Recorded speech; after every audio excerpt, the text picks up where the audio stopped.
Hello বন্ধুরা, আসসালামু আলাইকুম। আশা করি সবাই ভালো আছেন। আর বৃষ্টির মধ্যে কতটুকু ভালো আছেন এটা তো ঠিক বুঝতেই পারছি। তারপরেও কিন্তু একটু শরীরটা শীতল হয়ে আছে বৃষ্টি হওয়ার কারণে। প্রচুর পরিমাণ বৃষ্টি, পানি আর পানি, অজর ধারায় বৃষ্টি হচ্ছে। এই তো যদি আপনাদেরকে একটু দেখায় পানির চিত্রটা তাহলে কেমন হয়। এখানে কিন্তু প্রচুর পরিমাণ পানি কিন্তু একেবারে জমে আছে। আর কিছুক্ষণ আগেই কিন্তু আকাশটা খুবই মেঘাচ্ছন্ন অবস্থায় ছিল, একেবারে অন্ধকার, চতুর্দিকেই অন্ধকার ছিল। তার ঠিক 5 মিনিট পরে কিন্তু অজোর ধারায় বৃষ্টি নেমে গেছে। সেই বৃষ্টির মধ্যেই কিন্তু আজকের ভিডিওটা আপনাদেরকে উপহার দেওয়ার আমি চেষ্টা করছি। জানি না কে কোথা থেকে আজকে আমার ভিডিওর সাথে সংযুক্ত আছেন। অবশ্যই আপনারা জানাতে পারেন যে কোথা থেকে আপনারা দেখছেন, আর কার কার এলাকায়, কার কার কান্ট্রিতে, কার কার দেশে এই মুহূর্তে এই প্রচুর পরিমাণ বৃষ্টি হচ্ছে সেটাও কিন্তু আপনারা জানাতে পারেন।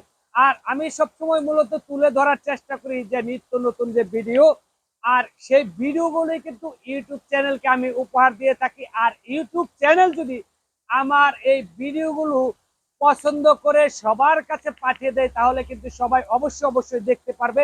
আজকে যে বিষয়টা আমি তুলে ধরেছি সেটা হচ্ছে, আমি আছি এই মুহূর্তে অবস্থান করছি বাংলাদেশের গাজীপুরে। আর গাজীপুরেই কিন্তু এই মুহূর্তে এত পরিমাণ বৃষ্টি হচ্ছে, সেই বিষয়টাই কিন্তু আমি আপনাদেরকে দেখাচ্ছি। আর অল্প কিছুক্ষণ পরে আমি এটা কিন্তু ইউটিউব চ্যানেলে আপলোড করে দিব। আর আপলোড করার সাথে সাথেই প্রিয় প্রিয় ইউটিউব চ্যানেল যেন এই ভিডিওটা পছন্দ করে সবার মাঝে ছড়িয়ে দেয়, আর সবাই যেন দেখতে পারে এই বৃষ্টির দৃশ্যটি। আর খুবই ভালো লাগছে আমার এই বৃষ্টির মধ্যে ভিডিওটা করতে। প্রচুর পরিমাণ বৃষ্টি হচ্ছে, অনেকেই কিন্তু অনেক জায়গায় দাঁড়িয়ে আছে, অনেকেই এই বৃষ্টির মধ্যে ভিজছে। সেই বিষয়টাই কিন্তু আমি আপনাদেরকে দেখানোর চেষ্টা করছি। একটু দূর প্রান্তে যদি একটু দেখিয়ে দিয়ে আপনাদেরকে ঘুরিয়ে ঘুরিয়ে তাহলে কেমন হয়। আসলে বৃষ্টির মধ্যে এদিক সেদিক যাওয়া যাচ্ছে না, তারপরেও কিন্তু আমি এক জায়গায় দাঁড়িয়েই কিন্তু আজকের ভিডিওটা আমি করছি। তো আশা করি সবাই ভিডিও দেখার পর আপনারা গঠনমূলক একটা কমেন্টস অবশ্যই রেখে যাবেন। এটাই হচ্ছে আমাদের কাজ। ধন্যবাদ সবাইকে।